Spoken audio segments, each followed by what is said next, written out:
আচ্ছা, body language গায়ে ধরে সবার একটু ভাব চলে আসছে, ভাবটার দরকার নাই, মানে গাতার ইন্দুর গাতায় যাও। বললাম না, মানুষের যদি কমেন্টসগুলো আপনি দেখেন, আপনি মূল্যায়ন করতে পারবেন যে দেশ কোথায় আছে। হ্যাঁ, বিএনপি জাতীয় বেইমান, জনগণের সাথে বেইমানি করেছে, ওয়াকারি একমাত্র স্বৈরাচারের দোষরে ধরে রেখে জনগণের সাথে গাদ্দারি করতেছে, সবাইকে আবার এক হইতে হবে, বিকল্প নাই।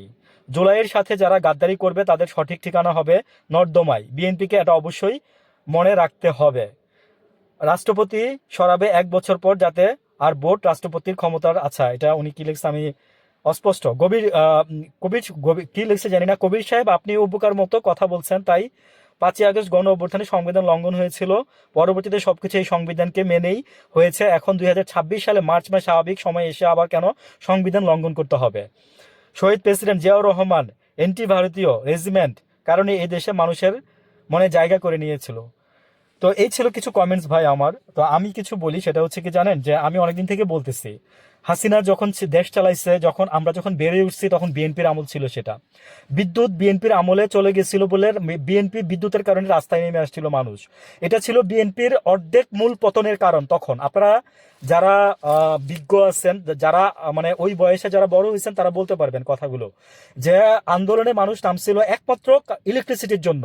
4-5 ঘন্টা ইলেকট্রিসিটি ঢাকা শহরের মধ্যে শুধু থাকতো, বাকি ঘন্টাগুলো থাকতো না, মানুষ রাস্তায় নেমে যেত ইলেকট্রিসিটির জন্য। সেটা আগুনে ঘি ঢালছিল তখন হাসিনা আন্দোলন, বুঝছেন?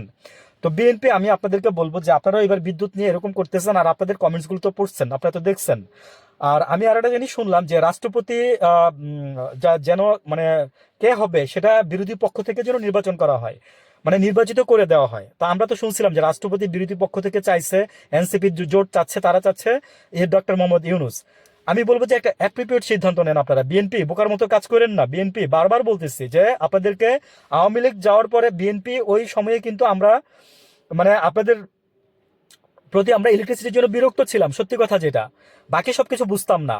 এইবারে আপনার এই যে হাসিনা 17 বছরে যা দেখাই দিয়ে গেছে, এতে আমরা চরম বিরক্ত। আবার এই যে কমেন্টসগুলো যে পড়ছি না, এখান থেকে আপনি বুঝে নেন যে মানুষ আপনাদের প্রতি কিরকম বিরক্ত হচ্ছে।